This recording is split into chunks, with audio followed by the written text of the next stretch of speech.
अगर आपसे इस टाइप का क्वेश्चन पूछे, जैसे देखिए ध्यान से इस क्वेश्चन को पढ़िए, संख्या 2137 पे पावर है आपका 753 में इकाई का अंक बताइए।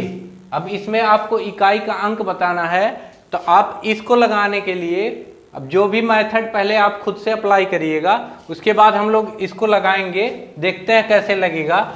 आप एक काम करिए, इसमें ये जो पहला डिजिट है इधर से देखेंगे इकाई वाला, इसको इन सब को इस पे पावर लगा के रख दीजिए। जैसे क्या करना है, पहला अंक ए क्या है 7, आप यहां पर लिख दीजिए 7। पावर सब कितने हैं 753, आपका 753 इतना रख दिए। अब बगल में आपको थोड़ा सा काम करना है, सिर्फ थोड़ा सा, वैसे भी कर सकते हैं।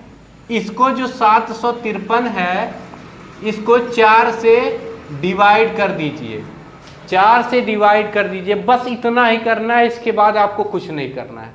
4 से डिवाइड करेंगे जब, तो देखिए 4 करने आपका यहाँ 4 हो जाएगा, उसके बाद यहाँ 3 बच जाएंगे तो ये 35 हो जाएगा, 4 8 32 हो जाएगा, 3 बच जाएगा, यहाँ भी 33 हो जाएगा, फिर 4 8 32।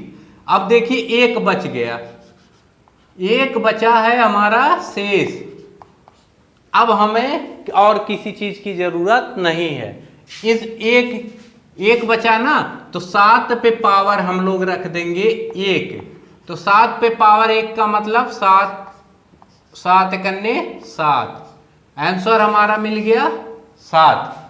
यानी कितना आंसर हमारा आपका 7 आ गया। अब इसमें क्या करना था, अब आगे वाले क्वेश्चन में भी यही चीज देखेंगे, तो इसमें आपका कौन सा ऑप्शन सही है, सी। अब अगले क्वेश्चन में देखेंगे, संख्या 13 पे पावर है 2003 में इकाई का अंक क्या होगा। सेम प्रोसीजर अपनाइए, एकदम वही, इसका 3 उठाइए, यहां लिख दीजिए और जो जितने पावर्स थे सब रख दीजिए 2003। और आगे क्या बताए थे, इस पावर को 4 से डिवाइड कर दीजिए, 2003 को 4 से डिवाइड कर दिए, देखिए 4 5 20, लास्ट में आपका बच जाएगा यहाँ पे 3, लास्ट में बच जाएगा जब डिवाइड करेंगे 3, तो 3 बच गया, तो इस 3 पर पावर हो गया 3 आपका। इसको तोड़ेंगे कैसे, तो 3 गुणे 3 गुणे 3, यानी 3 त्रिक 9 त्रिक 27, कितना है आपका 27, यानी 27। अब यूनिट डिजिट पूछा है पहला अंक, तो पहला क्या है 7, पहला क्या है 7, तो हमको ही बताना था। इसमें देखिए कौन सा ऑप्शन सही है, option A will be right answer.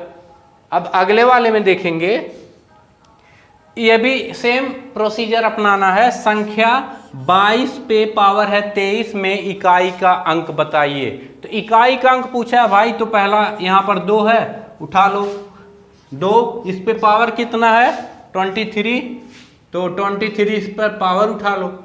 अब आगे क्या कर रहे थे हम लोग, इस पावर को 4 से भाग दे दो, तो 23 को भाग देंगे जब 4 से, तो कितना बच जाएगा 5 बार, 4 5 20, कितना बच गया 3, कितना बचा आपका 3 बच गया रिमाइंडर। इसी 3 से हमको मतलब है, यानी 2 पर पावर यहां से 2 उठाए और 2 पे पावर कितना है 3, तो 2 पे पावर 3 का मतलब क्या होता है 2 गुणे 2 गुणे 2, यानी 2 दूनी 4 दूनी 8, 8 किस विकल्प में है आपके, तो D will be right answer. I hope आपको समझ में आया होगा, नहीं समझ में आया होगा तो एक बार और देख लीजिएगा, इससे आसान कोई नहीं बताएगा। मिलते हैं अगले टॉपिक पर। तीसरे टॉपिक में अगर तीसरे टाइप में देखेंगे सिंपलीफिकेशन में, फ्रिक्शन जो रहते हैं और उन पे जो पावर है और बीच में इक्वल का साइन है, और यहाँ देखिए 2x - 1 दिया हुआ, आपको x की वैल्यू बतानी है। अगर इस तरह का क्वेश्चन आपको मिलेगा, एसएससी में ज्यादा आते हैं क्वेश्चन, यूपी SSC हो सकता है पेट में भी हमारे आए इस टाइप का। तो इस चीज को देखेंगे। यहाँ देखिए 3/5 पे पावर 3 है, फिर 3/5 पे पावर -6 है, इक्वल 3/5 पे पावर 2x-1 है। यहाँ बीच में आपको कंपेयर करना पड़ेगा, उसी से अभी मिलेगा कंपेयर जब करेंगे हम लोग। तो एक चीज देखिए, हम लोग बहुत पहले यानी कक्षा 6-7 में ही पढ़ लेते हैं कि जब फ्रिक्शन को हम लोग मल्टीप्लाई करते हैं तो उनके जो पावर्स होते हैं ये पावर्स ऐड होते हैं, और जब डिवाइड करते हैं तो पावर्स उनके घट जाते हैं। तो यहाँ पर मल्टीप्लाई है, यहाँ पर मल्टीप्लाई है, इसलिए इसके पावर्स ऐड हो जाएंगे।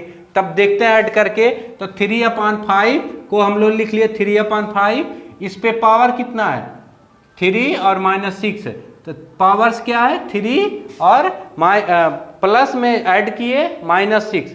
अब यहाँ देखिए 3/5 पे प्लस माइनस क्या हो गए -6, तो आगे बचा कितना हमारा 3/5 पे पावर 3 में से 6 को घटाएंगे तो बचेगा -3।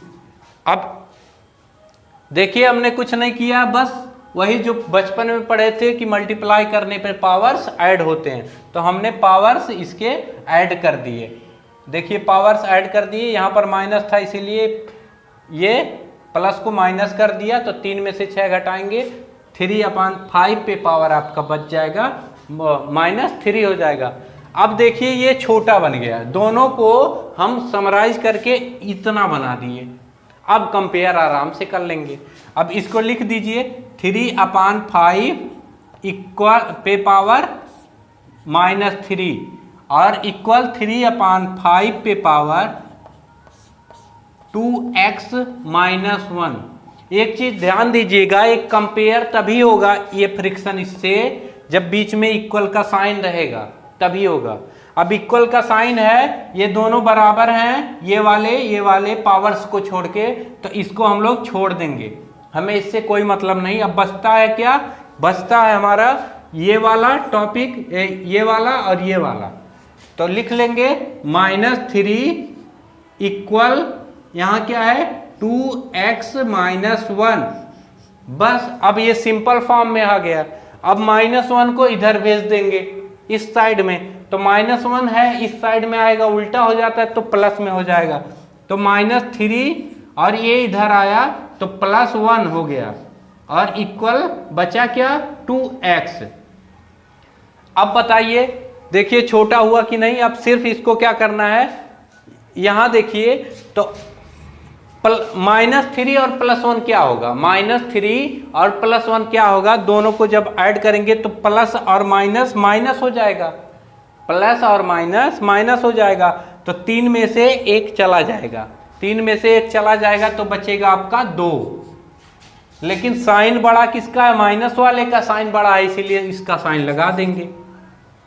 और उस साइड में हमारा क्या है 2x, तो हमको वैल्यू चाहिए x की, तो इस 2 को इधर भेज दो। ये मल्टीप्लाई में है तो ये इधर आएगा तो डिवाइड हो जाएगा, सिंपल है। तो -2 अपान में ये 2 और इधर हमारा x है, ये है। अब 2 1 जा 2 यानी -1, x की वैल्यू कितनी आ गई -1। x की वैल्यू अब देखिए ऑप्शन में कहाँ है -1, C, तो C आपका सही उत्तर होगा। मैं आशा करता हूं कि आपको समझ में आ गया होगा। आगे के क्लास में हम लोग पार्ट 2 में देखेंगे, इसी तरह से जो है ट्रिक वाइज समझने का कोशिश करेंगे। तब तक के मिलते हैं अगले क्लास में। और जो भी मेरे मित्र इस चैनल पे नए हैं, कृपया लाइक शेयर और सब्सक्राइब जरूर करें।